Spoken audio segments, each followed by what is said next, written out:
tengo que valorizar el activo agrícola que tengo, ¿sí?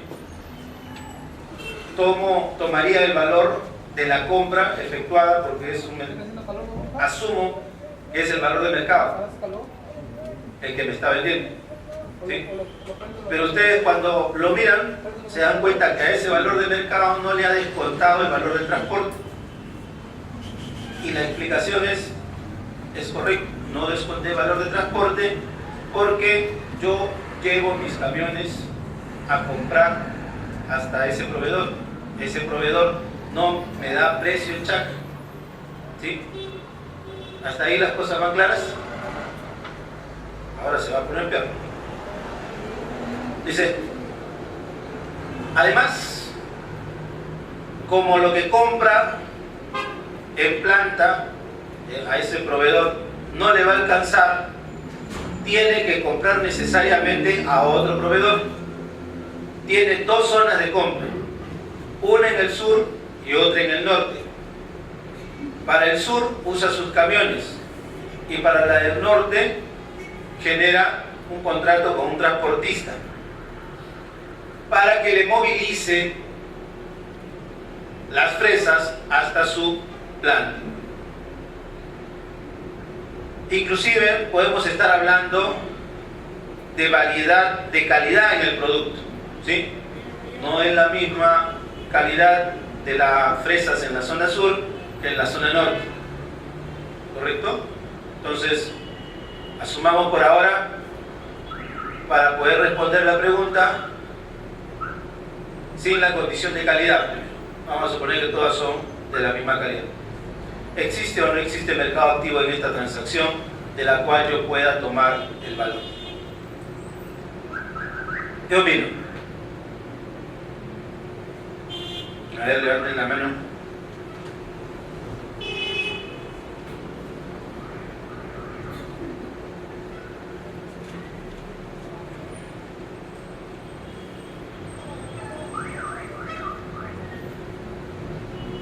¿Quedó claro el concepto? ¿Sí? Yo tengo que valorizar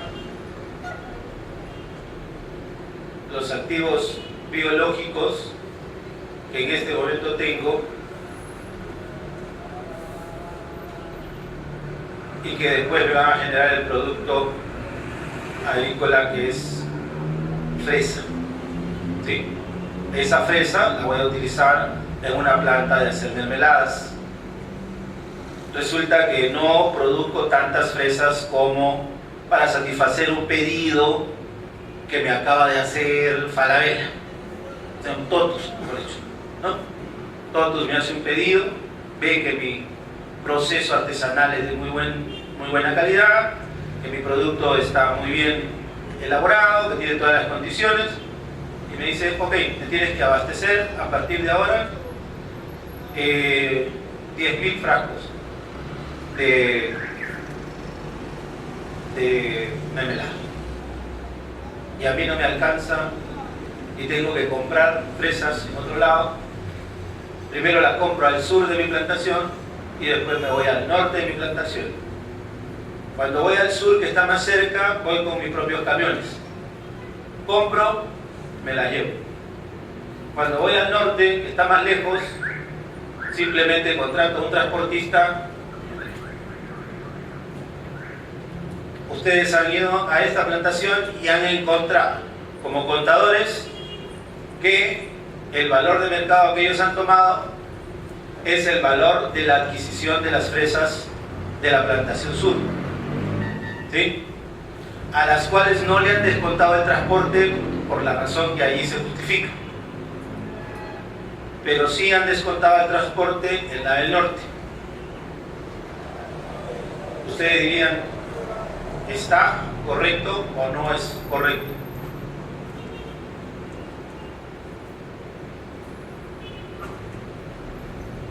La segunda pregunta, o la parte B de esa pregunta, es si hablamos de variedades de calidad de producto, ¿sí? Las del sur son similares a mi calidad, pero las del norte son de menor calidad. Entonces como que voy a tener una mezcla, ¿no? O sea, las del sur son mayores, son mejor calidad que las mías, y las del norte son de menor calidad que las mías. Entonces, para llegar a un producto homogéneo, lo que voy a hacer es mezclar de tal manera de que el producto para el cliente quede en la calidad que satisfaga su requerimiento. Entonces, en la primera parte de la pregunta es: ¿existe o no existe mercado activo en esa transacción? Antes de la evaluación de la calidad. Y yo creo que ya con la evaluación de la calidad es sumamente sencillo, lo veíamos antes de irnos al break, ¿no? ¿Existe o no existe mercado activo en esa transacción? Si incluimos el concepto de calidad.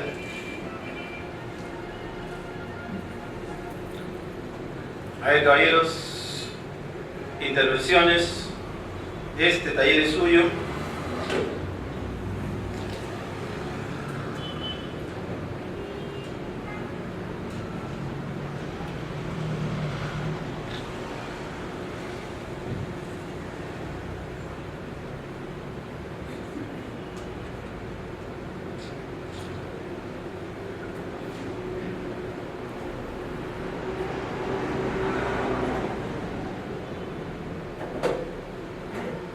Ahí está, muy bien.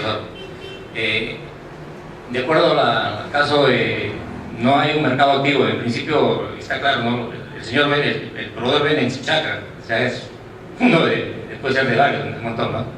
Entonces no hay mercado activo. Correcto. Ok, ¿de acuerdo? ¿Alguna otra posición? Perdón, ¿tu nombre? Rojas. No, ¿tu nombre? Ah, Roger. Perfecto, Rojas había escuchado, perdón. Nuestro amigo Roger ya planteó su posición. A ver, por favor. Él dice, evidentemente si yo tomo el valor de la venta en chacra, no es un mercado activo, es una porción del mercado, que de repente no es representativo, ¿sí? Entonces, la pregunta es, ¿por qué? ¿Qué condiciones le daría representación a ese valor que estoy tomando? Si cumpliera, obviamente, las definiciones del mercado activo de las normas internacionales, ¿sí? ¿Y cuáles son las definiciones de mercado activo de la norma internacional? ¿Sí? Mercado libre, mercado único, en donde se concentran compradores y vendedores. No dice comprador y vendedor, dice compradores y vendedores para ponerse de acuerdo en el precio libremente informado sobre un producto homogéneo, ¿sí? Si le agregamos el tema de la calidad, simplemente ya la respuesta es obvia, ¿no es cierto? Tampoco existe mercado activo, porque son diferentes cantidades. ¿Y qué me dicen? Supongamos que, ya, vamos a forzar un poco el ejemplo, vamos a decir que sí hemos ido no a la chacra, sino al mercado de frutas del sur, ¿no? Y estamos tomando ese valor. ¿Qué me dicen del descuento del transporte y el descuento del transporte del mercado norte? ¿Sería aceptable en ese caso? ¿Cuál de los dos sería el valor de mercado?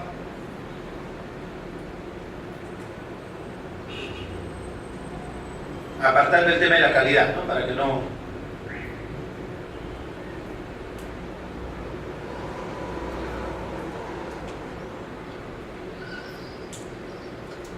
Tenemos dos mercados, el del sur y el del norte. Y yo estoy escogiendo el del sur, al sur no le resto el valor del transporte, al del norte sí.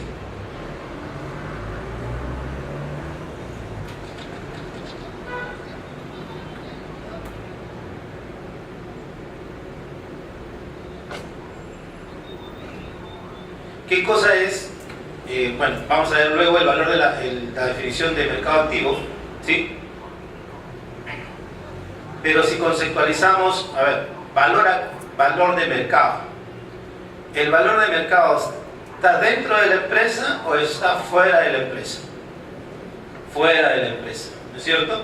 Entonces, de todas maneras, es un valor que no está determinado en los libros de la empresa. Y como este es un valor de mercado, me dicen, oye, siempre deben haber, en un precio de mercado, siempre deben haber gastos operativos. Entonces, tú no debes incluir esos gastos operativos, ¿sí?, como por ejemplo el del transporte, dentro de la valorización. ¿Por qué? ¿Qué recuerdan ustedes con respecto a la valorización de esa que aprendimos en la universidad, en la doctrina? ¿Cómo decíamos? Costo o mercado el más bajo, ¿no? Entonces, cuando yo comparaba costo y mercado, estaba comparando interno y externo. Cuando yo tomaba costo, no había problema porque el costo siempre era más bajo que el mercado. Pero cuando yo tomaba mercado, sí había una definición en esa norma de doctrina. Porque el mercado podría ser valor neto de realización o valor de reposición. ¿Sí? Cuando era valor neto de realización, el neto significa que ya le había descontado muchas cosas. Entonces, si yo escogía, tenemos un plumoncito ahí, tenemos un plumón, porque esto sí puede ser.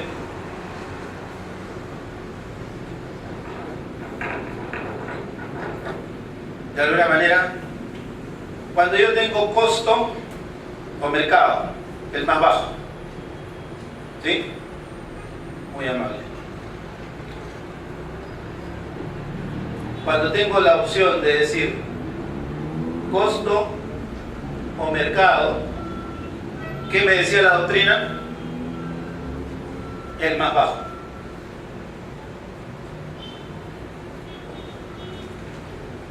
¿Sí? Entonces, si yo tenía este problema, ¿hacia dónde me orientaba la doctrina? Al más bajo. ¿Por qué? ¿Cuál era el concepto? Primer ¿por qué? ¿Cuál era el concepto? Estamos hablando ya de inventario, ¿no es cierto? O sea, nos estamos saliendo un poco de la norma, pero es el caso que nos va a ayudar a visualizar el tema de mercado activo. Cuando yo valorizaba inventario con la doctrina, me decía costo mercado el más bajo. ¿Por qué?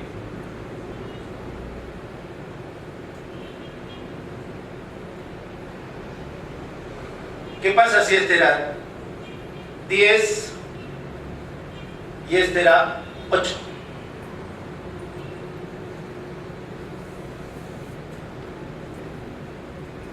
¿Cuál escogía? Bajo circunstancias normales, el costo siempre va a ser el más bajo. Pero esta no es una circunstancia normal, ¿no es cierto? El costo está muy por arriba del mercado. Entonces la norma me decía, el más bajo tenía que escoger el mercado. ¿Sí? ¿Por qué se daba esta situación?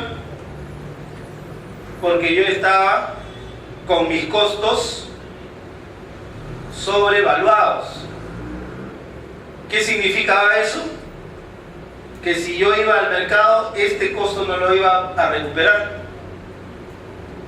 ¿Sí? Estamos hablando de existencia, repito. Cuando nosotros tomamos en la doctrina el costo para evaluar existencias y decíamos yo tengo a 10 mi costo y a 8 el mercado, yo tenía que tomar el más bajo. Y por lo tanto tomaba 8. ¿Por qué desechaba 10? Porque el costo estaba sobreestimado.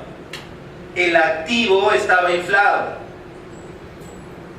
¿Cómo me daba cuenta que el activo estaba inflado? Porque había una porción que si es que yo iba al mercado no lo iba a poder recuperar.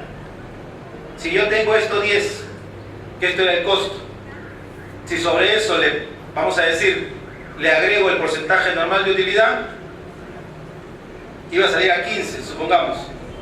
Y si el mercado estaba a 8, no lo iba a poder vender. ¿Sí?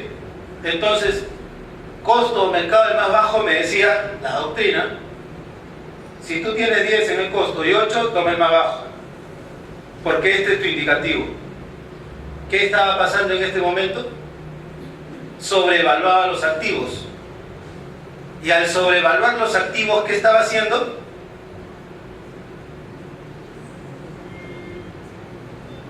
Estaba sobreestimando mis utilidades, ¿no es cierto? Porque yo decía, esto lo voy a poder vender a 15. Mis utilidades futuras, yo estaba pensando en que eso lo iba a vender a 15, cuando en realidad el mercado estaba en 8. Entonces estaba o sobrevaluando las utilidades o estaba escondiendo una pérdida. Por lo tanto, para que eso no suceda, yo tendría que hacer un ajuste. ¿Sí o no? ¿Se acuerdan de ese ejemplo en la universidad? Correcto. ¿Qué pasa si era mercado? ¿Qué cosa era mercado?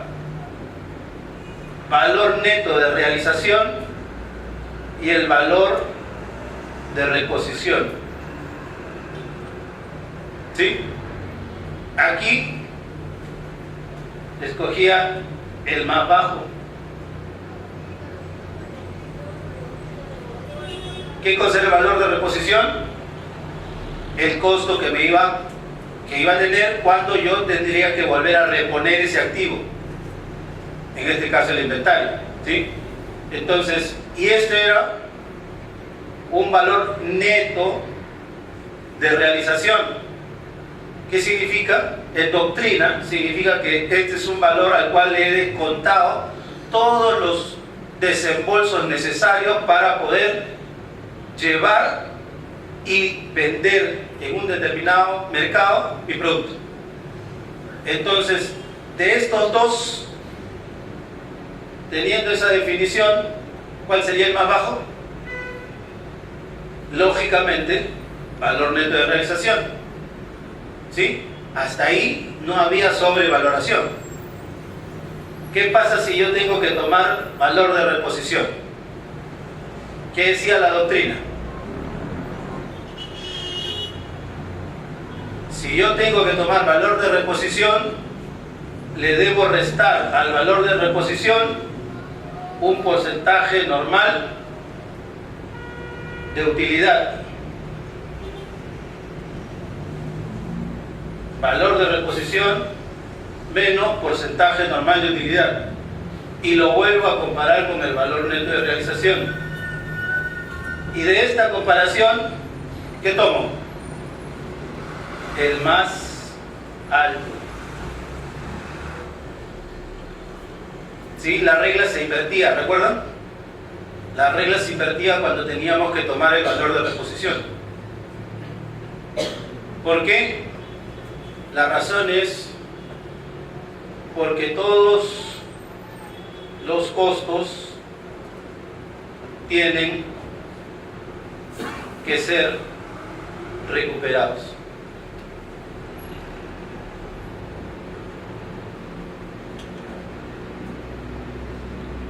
¿Sí? Entonces, si ya hemos recordado esa parte de la mecánica de nuestra doctrina contable,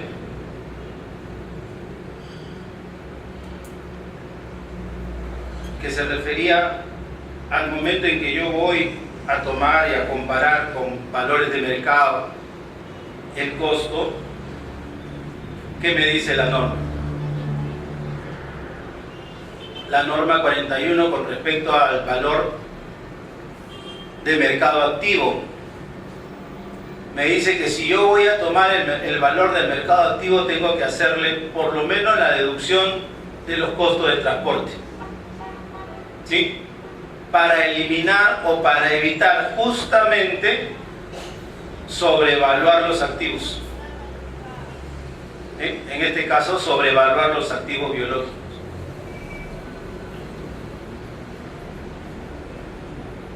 Perdón.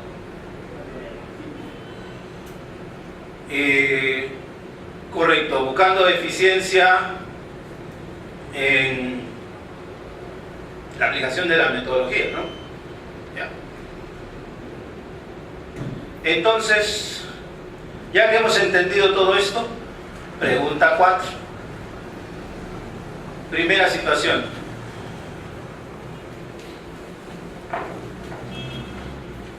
acabo de acordar la venta futura de los productos biológicos.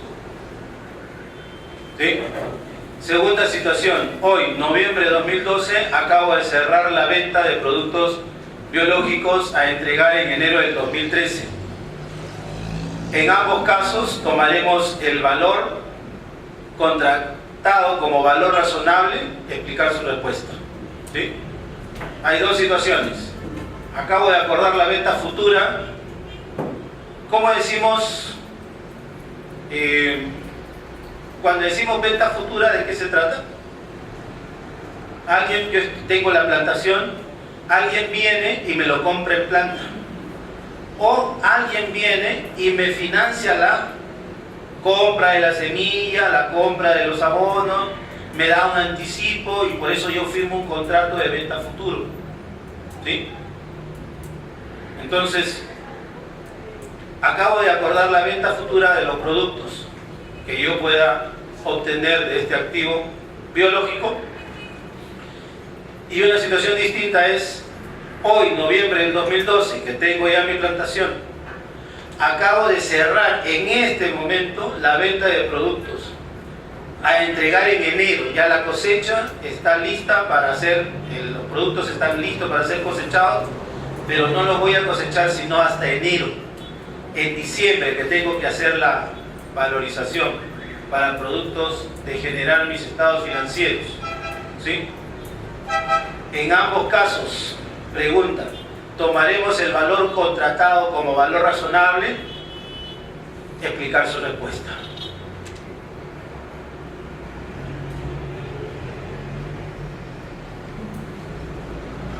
Básicamente, ¿qué estamos comparando? Valor futuro contra venta casi inmediata, ¿no? De realización, digamos, inmediata. Si no hubiera el corte intermedio, sería inmediato. Pero yo vendí en noviembre, tengo que preparar mi estado en diciembre y todavía tengo la planta o el activo biológico y debo buscar un valor razonable. Valor razonable en ese caso, segundo, sería el valor de venta de los productos agrícolas que voy a entregar en el mes de enero.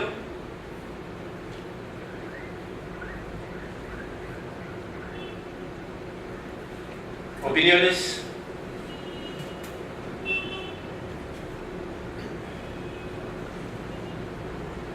Ajá.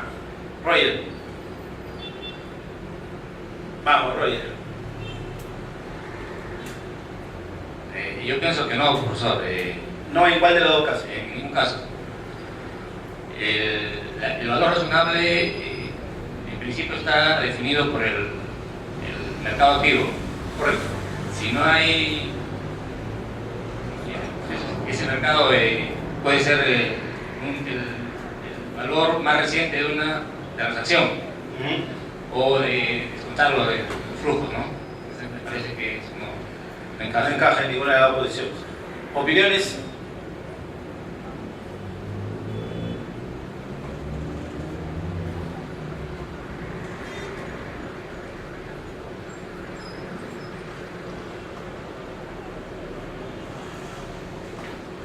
A ver, veamos.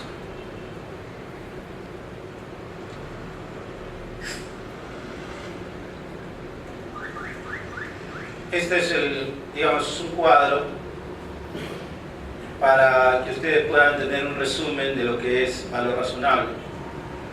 ¿Sí? Valor razonable del activo biológico.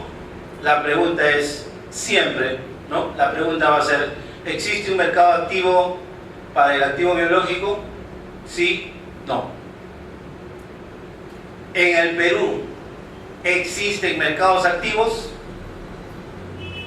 La respuesta definitiva es un no grandazo, subrayado, entre comillas, y con la letra roja, ¿no es cierto? Entonces, en el Perú nosotros no tenemos un mercado activo para activos biológicos, en ninguno de los casos, ¿correcto? Entonces, ¿qué tenemos que hacer para llegar al valor razonable? Dice la norma, el precio de cotización más reciente, ¿sí? Suponiendo que no ha habido un cambio significativo en las circunstancias económicas entre la fecha de transacción y la de balance. Entre noviembre y diciembre hubo un cambio significativo, no. Entonces puedo tomar precio de cotizaciones recientes, ¿sí? Más reciente le pone énfasis todavía, ¿sí? Si esto fue en noviembre y yo tengo que cerrar en diciembre, entonces noviembre contra diciembre, si no hay cambios significativos, puedo tomar ese valor. Si estoy en junio, ¿será reciente para diciembre? No, evidentemente. Si estoy en septiembre, ¿será reciente? No.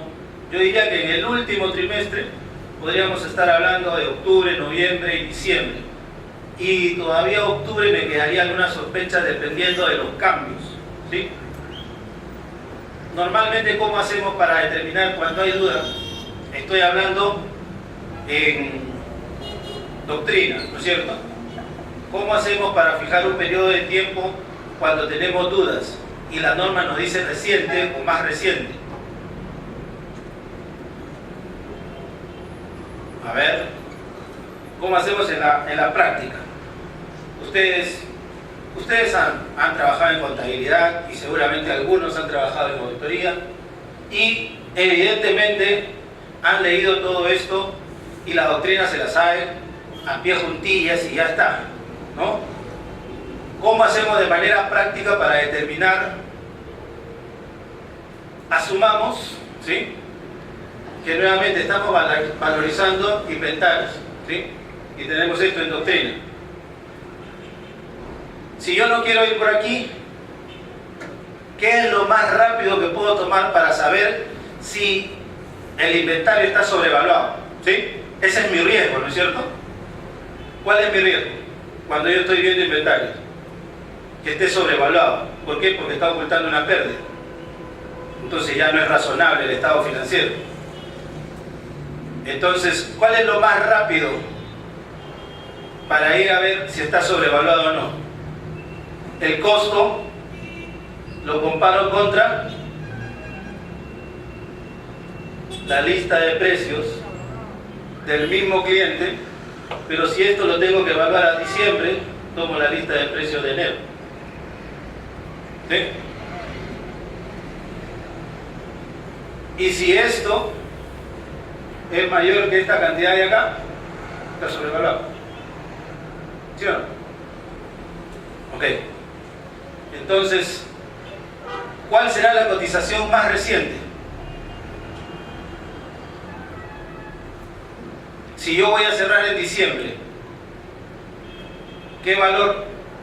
Si yo no obtengo mucha fluctuación, como dice aquí, suponiendo que no ha habido un cambio significativo en las circunstancias económicas, eso significa fluctuación, ¿sí? Tomaré la de octubre y la comparo contra la de enero. Si es que no ha habido una fluctuación importante, la de octubre puede ser. Si no, tendré que buscar algo más reciente. ¿Y cuál será más reciente en este caso? ¿La de octubre o la de enero?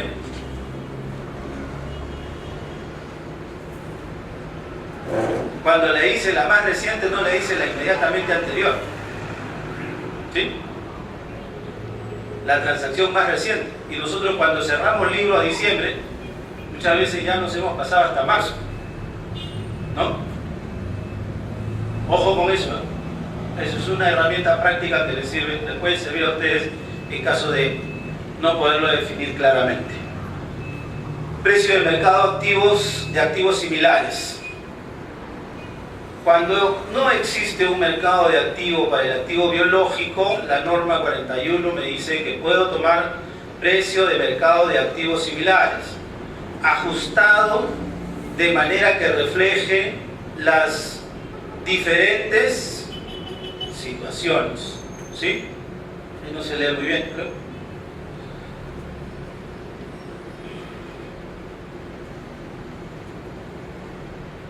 Ya.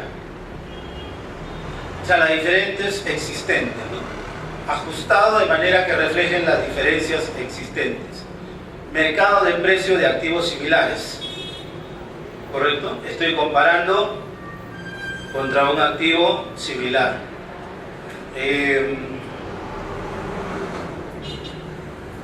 No sé, a ver, mercados activos similares, cítricos, podrían ser, ¿sí? Naranja, mandarinas y todos esos son. No es el mismo producto, ¿sí? Tienen diferentes cantidades. Salvando las diferencias existentes, puedo hacer alguna comparación, ¿correcto? Referencias sectoriales. Fíjense que cuanto más me voy alejando del precio normal del mercado, más incierto se va poniendo, ¿sí? Y mientras más incierto se va poniendo, voy cayendo en lo que es el valor actual de los flujos netos de efectivo. Y preparar o tener esa metodología, ¿qué supone? Supone trabajo subjetivo, como lo vamos a ver después, ¿sí? Muchas variables subjetivas. Entonces, nosotros tomamos o el precio de cotización más reciente o el precio de mercados de activos similares, eliminando las diferencias existentes, o referencias sectoriales, ¿sí? Tales como el valor de los cultivos expresados en función de superficie, unidades de capacidad, peso, volumen, etc. ¿Sí? Entonces, vamos a precios sectoriales. Si ninguno de estos funciona, como que puede llegar a ser el caso de nosotros, vamos a tener que ir al valor actual de los flujos netos de efectivo. ¿Qué significa valor actual de los flujos netos de efectivo? Tengo que ver esos activos, hacer una proyección, ¿sí? Y ahí viene el primer supuesto. La proyección por cuánto tiempo. 6 meses, 10 meses, 15 meses, 20 meses, 24 meses. ¿Por cuánto tiempo? Ahí se toma la primera definición subjetiva, ¿sí? Entonces, luego viene, lo vamos a ver en el cálculo, si yo estoy proyectando flujos, tengo una línea de tiempo que definir, primer elemento subjetivo. Si me dicen valor actual de los flujos netos de efectivo, proyecto los ingresos, proyecto los gastos, ¿sí? Los gastos los puedo proyectar de alguna manera casi confiable, ¿correcto? Porque yo no sé si los mercados relacionados con los gastos van a fluctuar, o tengo que asumir el segundo tema relacionado con los gastos, una fluctuación proveniente de un incremento de precios supuesto. Segundo elemento que hace subjetivo el tema del valor actual. Entonces, fíjense ustedes, ahorita mismo los convierto a todos ustedes en auditores, ¿sí? Y todos ustedes empiezan a trabajar mañana mismo, o ya están trabajando en este momento para... Pues estuvo Félix Horna, ¿no? Muy bueno, tremendo, buenazo. Trabaja para Price. Vino Félix Horna y se dio cuenta del potencial de ustedes y los contrató a todos para trabajar inmediatamente en Price. Y ustedes tienen que hacer,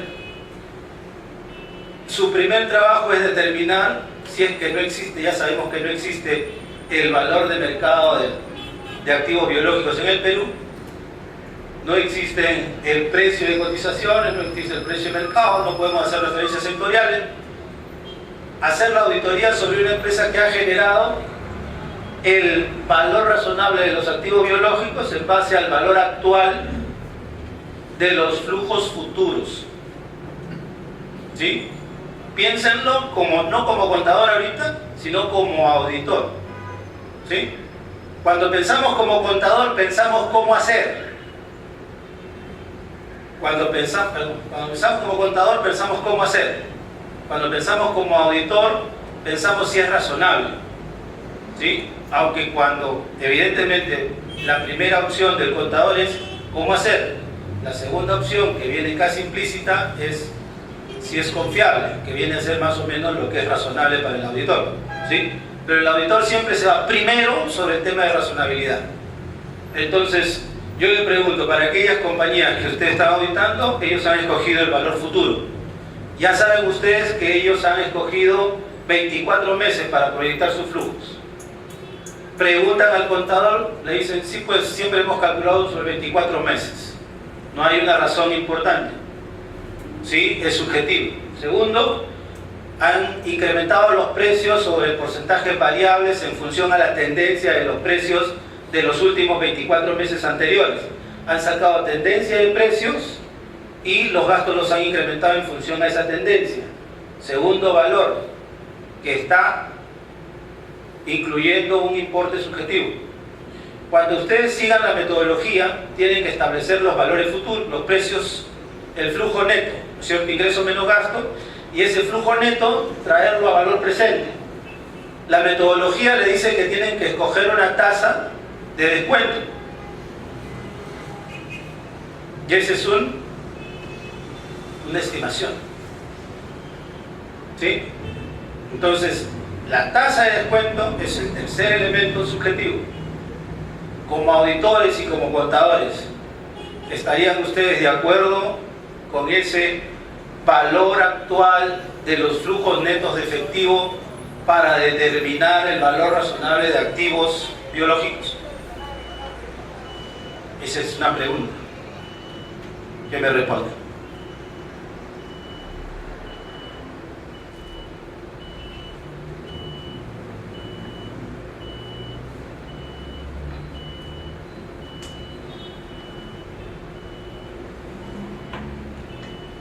Es más, en este momento lo ascendemos. A ustedes ya no son auditores, son los socios de la compañía, son socios del señor Félix Sorno. El señor Félix Sorno es socio de Pricewaterhouse.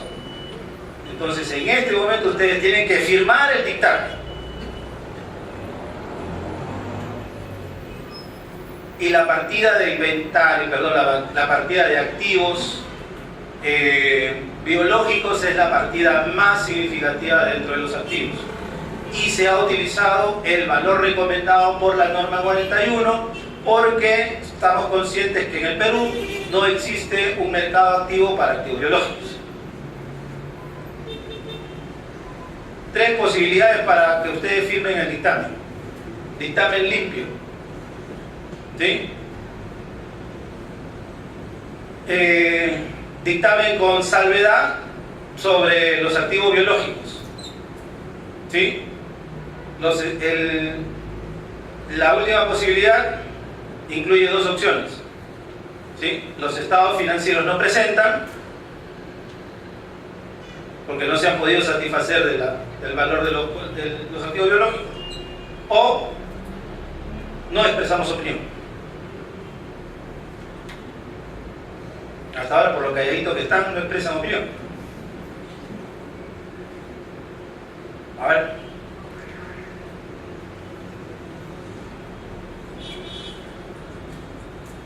Es bonito esto, ponerse en el papel de otro.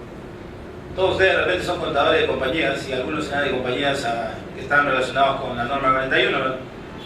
Ahora pónganse en el papel del otro lado. Alguien que viene a opinar sobre su estado financiero, porque ustedes como contadores van a decir, yo he seguido las normas, cuñado. Así que a mí no me venga con tu vaina de las NIA. Yo seguí las normas. El auditor va a decir, ah no, sí está bien porque siguió las normas, ¿eh? Buen seguidor. ¿Qué se juega el auditor?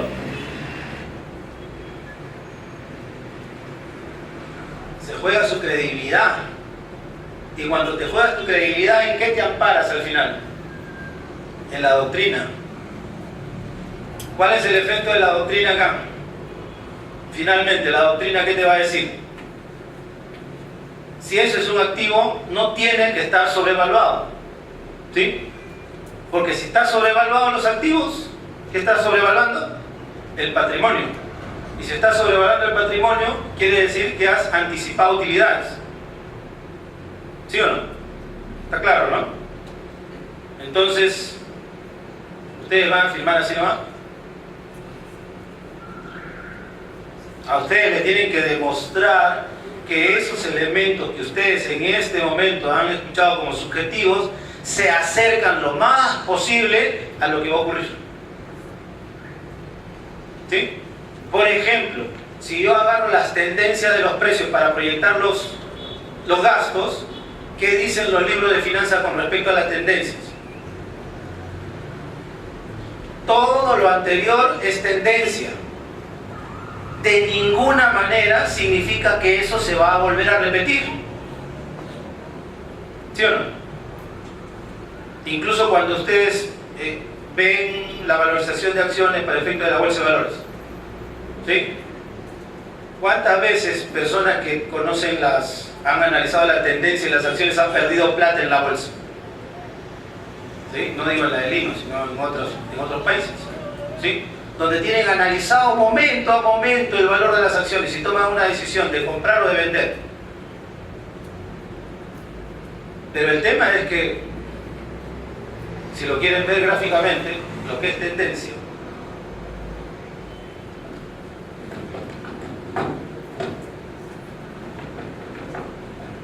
matemáticamente, ¿qué significa la tendencia?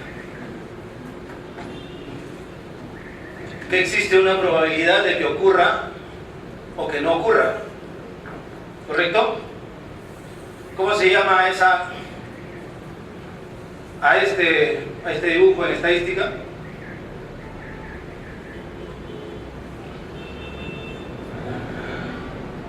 ¿Cómo se llama? Uy, los agarré fríos, ¿sabes? Otra vez, a traición. Ustedes vinieron convencidos que no le iba a preguntar nada de estadística. Tendencia central, ¿no es cierto? Quiere decir que la probabilidad de que ocurra un evento es la misma hacia acá que hacia acá. ¿Sí? ¿Qué pasa si yo tengo una línea de tiempo? Vamos a dibujarla más bonito, ¿no? Para no crear tanta incertidumbre. Una línea de tiempo con respecto a los precios de unos... ¿Sí? Y aquí está el 31 de diciembre. ¿Qué puede ocurrir? Y aquí dibujo yo esta misma curva, pero al revés. ¿Sí? Esta es la tendencia normal y puede ocurrir que siga bajando o que siga un camino inverso. Por eso se llama distribución normal. La misma probabilidad de que se vaya para acá, la misma probabilidad de que se vaya para acá. Entonces, si yo tengo un valor aquí, de repente por los colores no me he dejado ver muy bien, pero existe la misma probabilidad que esto que venía como tendencia, ¿sí?, se vaya hacia este lado, vale decir, a seguir bajando como la tendencia anterior, o que emprenda una ruta diferente. Eso significa. La tendencia es hechos pasados. Esto es tendencia. No significa que lo que pasó anteriormente vuelva a ocurrir, porque matemáticamente tiene las mismas probabilidades de que ocurra o que ocurra lo inverso, que ocurra lo mismo o que ocurra lo inverso. ¿Sí? Entonces, cuando yo proyecto sobre tendencias y no hago un ajuste por probabilidades de ocurrencia, ¿sí?, a eso se llama esto. Entre estas dos líneas existen innumerables puntos y tengo que ver la correlación que existe entre eso para atender una línea que me dé alguna tendencia normal. ¿Sí? Aún así sigue siendo subjetiva, pero ya es más ajustada. ¿Sí? Ok. Entonces tenemos subjetividad en el periodo, tenemos subjetividad en la proyección de los gastos. ¿Por qué no también alguna subjetividad en ingresos si es que no tenemos control de los precios y de los mercados? Tenemos subjetividad en el tema de los valores relacionados con la tasa de descuento.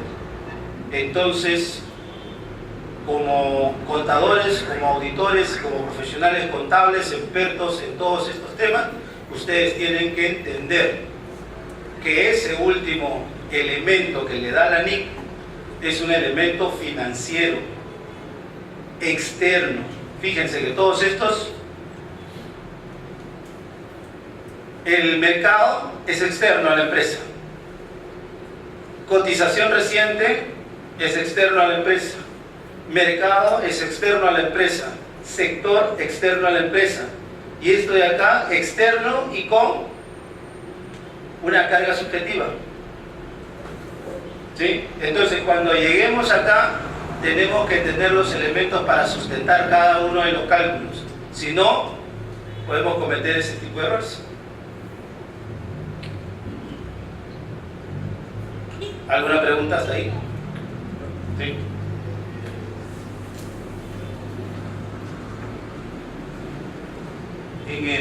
Es a veces en el juicio profesional. ¿A qué me refiero? Vamos a suponernos en el caso de contador, el quiasio, Ya. que es la labor más brava. ¿No? No creas, yo un sueño fui contador y hasta ahora no puedo dormir. Y en la otra, bueno, Fui auditor, perdón, y hasta ahora no puedo dormir. bueno, y en la cuestión del auditor, ¿no? En ciertos aspectos sí es un hombre experimentado, porque hablamos de todo, y conoce la parte de contador, es más, vamos a trabajar mejor en la cuestión de eso, de evaluación, ¿no? La pregunta puntual sería, yo tengo la norma, pero la norma, y me refiero a científicamente a la estadística me dice la tendencia es la probabilidad en que tú puedes dar un porcentaje para arriba, un porcentaje para abajo para poder aceptarlo. Me parece que eso es lo razonable, ¿no? Y ahora, y si yo me voy al aspecto netamente contable y financiero, ¿dónde podría yo estar más cerca o más lejos, donde el auditor podría también centrarse a efecto de darme la razonabilidad, o sea, entre un porcentaje, porque aquí ya estamos en las mediciones, ¿cierto? Entonces, esa es la parte compleja. Porque yo he tenido la oportunidad así de discutir estados financieros también como auditores, tanto de la FRAI como de la KPMG. Entonces, en ese sentido, y a veces no nos poníamos de acuerdo. Al final tenía que haber otra ronda de discusiones, ¿no? Y al final ya encontrábamos pues el punto medio de razonabilidad, como se dice. Sí. Totalmente, te doy toda la razón. Entonces, esto es siempre, y más ahora, siempre es producto de largas discusiones. No, el auditor no se va a quedar contento con que tú le transfieras los cálculos, así lo haya hecho la Universidad Nacional de Ingeniería, ¿no? O sea, no, porque él tiene que fijarse en la razonabilidad. Obviamente el contador dice, voy a calcularlo y voy a ver qué tan creíble es, ¿sí?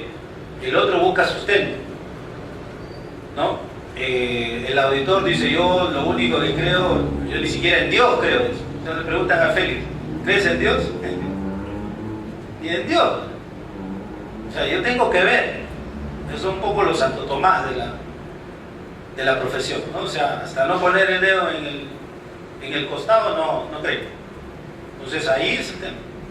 Nosotros debemos de estar preparados para las auditorías y sustentados, ¿sí? O sea, obviamente el matemático te va a hacer eso, va a entrar a si tienes un SAP o si tienes cualquier sistema, entra a tus datos y te saca los números brillantemente.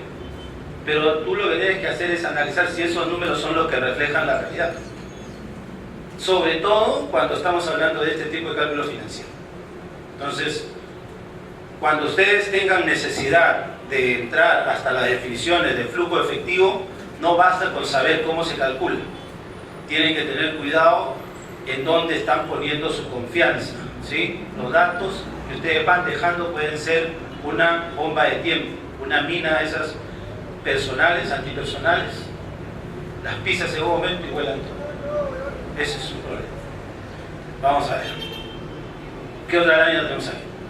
flujo neto de efectivo, valor razonable del activo biológico, valor presente de los flujos netos de efectivo esperados.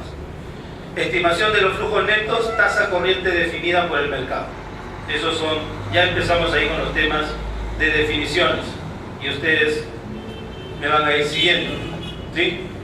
Ahí les dejo una lámina en las cuales de alguna manera les dejo indicada la forma matemática, ¿no es cierto? ¿Qué cosa es valor futuro? Y de qué es valor futuro es el valor del dinero en el tiempo, ¿sí? Entonces, si yo quiero calcular el valor del dinero en el tiempo, tengo una fórmula financiera. Esa fórmula financiera la aplico a los montos netos y ya está. Donde tengo que identificar qué cosa es I. El valor futuro es el valor a este primer año, este valor futuro es el valor al segundo, al tercero, al N año, ¿sí? El valor presente es el que quiero traer al valor de hoy día. El 1 es el 1, ahí no hay forma. Y el I es la tasa de descuento. Y ese es otro valor subjetivo, ¿no es cierto? ¿Cómo estimo? ¿Cómo calculo? ¿Qué hago para determinar? Ok. Y para los activos biológicos significa determinar el costo de capital de la empresa.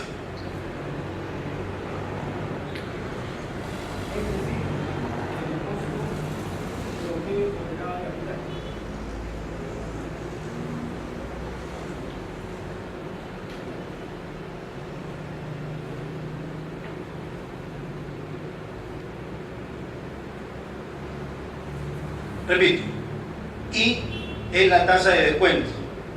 Para los activos biológicos significa determinar el costo de capital de la empresa agrícola, es decir, el costo promedio ponderado de capital, más conocido como WACC, que según la Ley 41 debe proyectar el retorno futuro en relación al comportamiento del mercado, por donde llegamos al modelo de fijación del precio de activo de capital, ¿sí?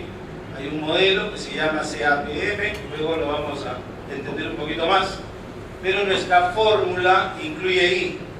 I es el costo de capital de la empresa, ¿sí? ¿Qué significa el costo promedio ponderado de capital? Establecer cuáles son nuestras deudas, establecer cuáles son sus tasas de interés y establecer cuál es la ponderación que existe en ellas, ¿sí? Normalmente eso lo hacemos en nuestros estados financieros, entonces ustedes en este momento como que respiran tranquilo, me voy a mis estados financieros. Pero si ustedes se van a sus estados financieros y tienen en cuenta algunos elementos que en la práctica financieramente se llevan como pasivos de corto plazo, pero son en realidad pasivos de largo plazo, se pierden, ¿sí? Por ejemplo, préstamo de capital de trabajo, ¿sí? ¿Cuántas compañías de ustedes tienen préstamo de capital de trabajo? Es un préstamo que tomaron hace 20 años y que todavía llega el 31 de diciembre, lo cancelan y el 1 de enero se lo vuelven a activar, ¿no es cierto? ¿Qué gana el banco? Intereses. ¿Qué tienen ustedes? Un pasivo de largo plazo oculto dentro del pasivo corriente, ¿sí? Y ese pasivo debería estar, si está a largo plazo, debería estar formando parte de nuestro costo promedio ponderado de capital. Normalmente no lo tenemos, ¿sí? En toda Latinoamérica sí pasa. En Europa, en Estados Unidos también, ¿no? Entonces, una lámina más. Procedimiento para calcular el valor razonable. Estimar el costo de capital. O sea, hasta aquí sabemos cuáles son los elementos que debemos tener en cuenta, ¿sí? Pero ¿en qué orden van? ¿Sí? Primero calculo o estimo el costo de capital, ya entienden las variables. Luego estimo la tasa de descuento, ¿sí? Finalmente, ya con todos estos elementos, proyecto mis flujos. Y una vez que he estimado los flujos futuros y tengo la tasa de descuento, los puedo traer todos a valor presente, ¿sí? Entonces, obviamente hacer esto en una clase de práctica con ustedes sería muy bonito, pero el papel no aguanta todo, eso tendría que hacerse con una computadora a la mano como para que lo puedan ver. No obstante,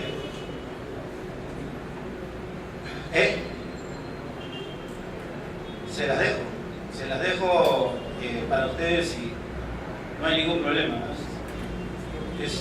Y hay más, hay más. Uy, ustedes no saben, la que se va no sabe lo que se pierde.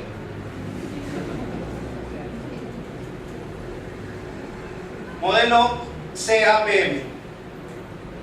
¿Sí? Ya hablamos que financieramente esto es fundamentalmente una lección financiera. ¿Sí?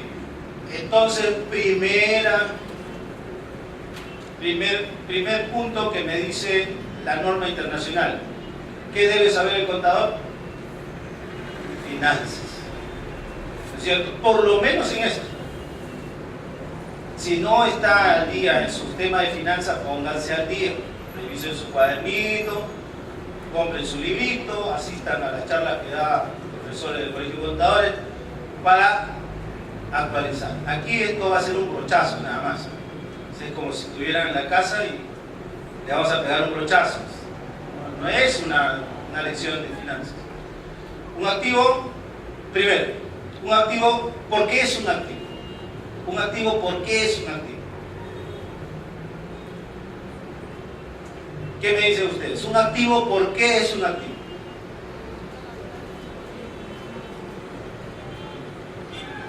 ¿Sí? Yo creo que siempre les conté lo que me dijo mi hija la primera vez, ya mi hija, las dos casadas. La segunda se casó hace año y medio, llegó contenta a su casa, me llamó por teléfono y dijo: papá, soy muy feliz porque ya me compré mi carro. Yo le digo: pero de lo que yo tengo entendido, yo sé que tú chambeas un montón, pero la última vez conversamos de tus finanzas y no andaba muy bien en caja. Y dice: pero papá, olvídate, los bancos te están regalando la plata. Yo fui al banco a pagar y me invitaron a que me compre una camioneta y ya me la compré. Acá está mi camioneta, te mando una foto. ¿Cuánto quieres que pase por ti para darte una vuelta? Le digo: ¿tu camioneta? Sí, mi camioneta. No, la camioneta del banco. Mientras no la pagues, no es un activo tuyo. ¿Sí? En ese momento mi hija se decidió por seguir la maestría en finanzas en la UNICEF. Entonces ahora está estudiando. Ahorita debe estar dando examen de estadística. Pero, ¿ok? Entonces, condición para que un activo sea un activo: que genere ingresos. ¿Sí? Si un activo no genera ingresos, no es un activo. ¿Qué es lo que necesito con el ingreso? Efectivo, ¿no es cierto? Entonces, no tengo por qué preguntarme eso en caja, porque ya es efectivo. Una cuenta por cobrar. Para que sea un activo tiene que producir ingresos. Si es una cuenta de dudosa cobranza, no va a producir ingresos, no es un activo. La tengo que castigar. Un inventario que está malogrado no va a producir ingresos porque no lo va a poder vender, después no va a poder cobrar y después no va a poder tener la plata, no produce ingresos. Por lo tanto, si está malogrado, no es un activo, te va a castigar. ¿Sí? Y así podemos seguir con todas las partidas del activo. Un activo fijo que está malogrado tampoco es un activo, ¿no es cierto? No es un activo, sí, no produce ingresos. Entonces, un activo, conclusión: si un activo produce ingresos, ¿cuánto vale un activo? El activo vale exactamente lo que produce. No hay otra forma. ¿Cuánto vale un billete de 10 soles? 10 soles. ¿Cuánto vale una factura de 1.000.000 de soles?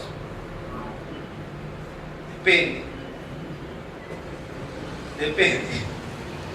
¿Cómo vamos? ¿No? ¿Cómo vamos? No. Una factura de 1.000.000 de soles evidentemente puede tener un valor en este momento si es que yo lo llevo al banco y hago un factoring, ¿no es cierto? El banco, por esperar y anticiparme, me va a convertir eso en una tasa de descuento y me va a otorgar una menor cantidad. ¿Sí? Y yo la voy a aceptar porque voy a tener el dinero antes de que se vence el plazo legal para cobrar esa factura. Pero está generando, por lo tanto es un activo. Entonces, ¿cuánto vale un activo? Vale lo que produce. Y en el caso de activos biológicos, cayó la teoría por sí misma, ¿no es cierto? Un activo biológico vale lo que produce. Entonces, yo debo saber si el activo biológico pertenece a una empresa en marcha, debe ser capaz de producir ingresos futuros. Me estoy acercando al modelo financiero de la evaluación de los activos, ¿sí? Esa CAPM en castellano es modelo de valoración de activos financieros, ¿sí? Entonces, lo que yo puedo utilizar para un activo financiero, indudablemente lo puedo utilizar para un activo biológico, ¿sí? ¿Cuáles son los activos financieros? A ver, ya ustedes pasaron por el curso de instrumentos financieros. ¿Qué es un activo financiero? Otra vez los a la tradición.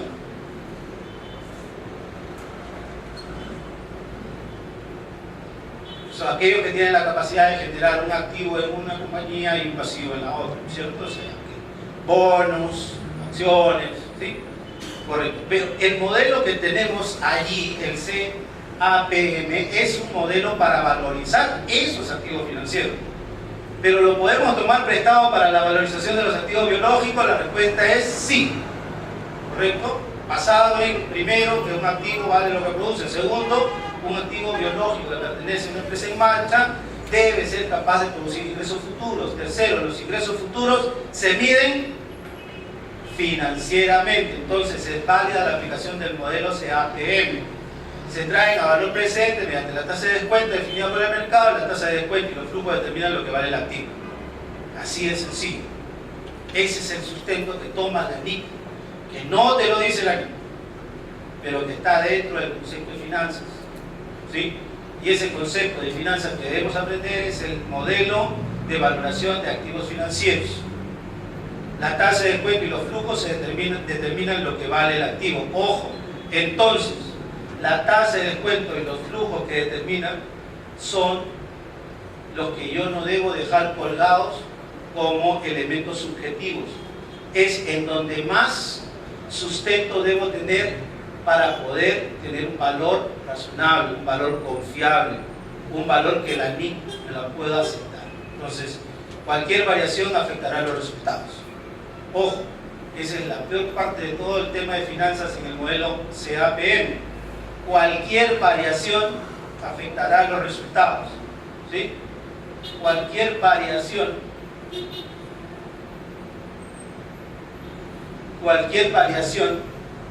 afectará mi cálculo, y al afectar mi cálculo afecta mi valoración. Al afectar mi valoración afecta mi total de activos. Al afectar mi total de activos afecta mi patrimonio. Al afectar mi patrimonio, ya estamos muertos. Entonces, ojo, cualquier variación afectará los resultados del cálculo. ¿Nada más? Sí, tenemos tiempo. Y aquí viene, la vez pasada estaba el director Kulki, me parece, ¿sí? Acá con nosotros. Yo no sé si alguno de ustedes está en alguna empresa azucarera. ¿Sí? Levante la mano, por favor. No voy a hablar mal de las empresas azucareras. Al contrario, vamos a hablar bien. Todavía es posible. Pero la vez pasada estábamos hablando con el señor Kulki, con el director Kulki, acerca de este índice, ¿sí? El modelo implica una determinación de un índice que se llama beta, ¿sí? ¿Qué es y para qué sirve?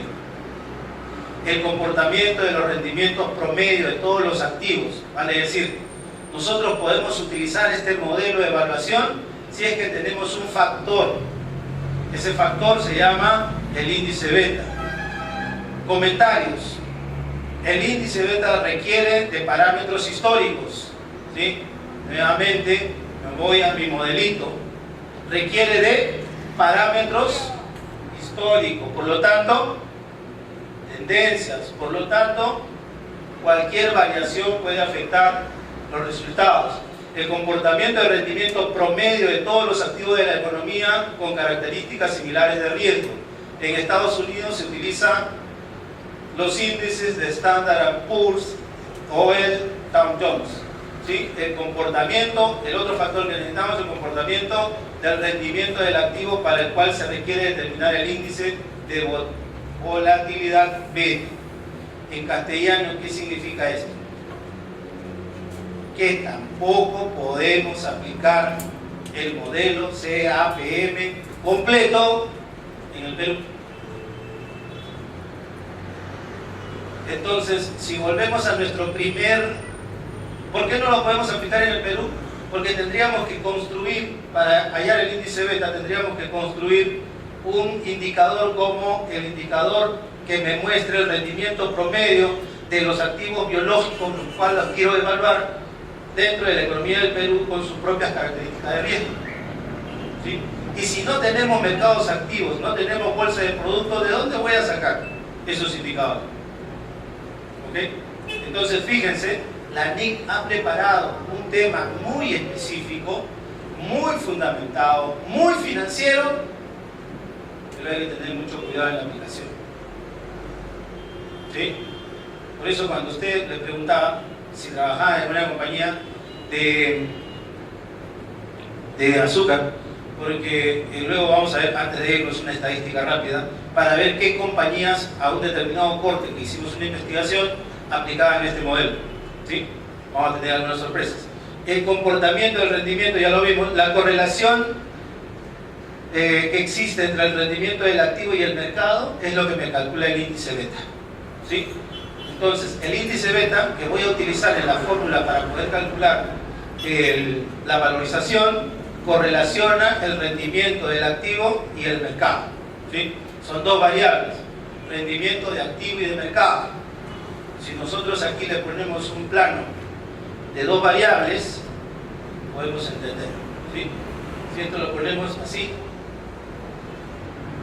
podemos tener en una el rendimiento del activo y en otra el rendimiento del mercado. ¿Sí? Y nos va marcando un índice.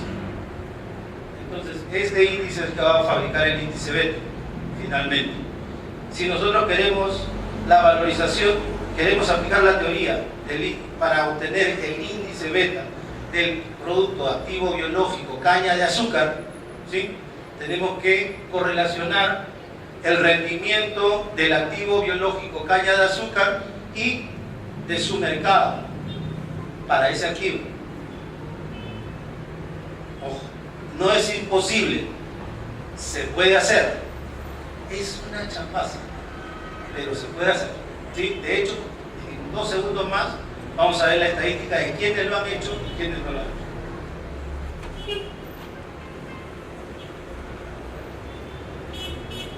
Característica del mercado: eficiente, que exista información pasada, que la información pasada sirva para predecir el futuro, cosa que ni Yossi, ¿saben quién es Yossi?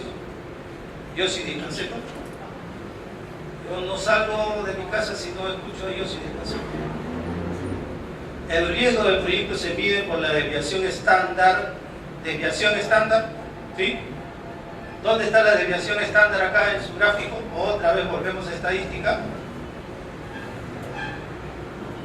¿Dónde está la desviación estándar acá? Ahí.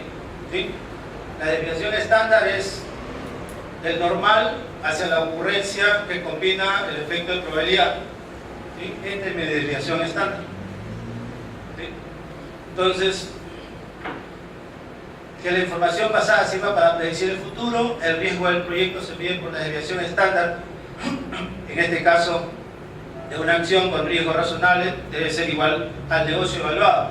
En este caso, la desviación estándar del valor de un activo biológico en función al valor de mercado evaluado para ese activo biológico.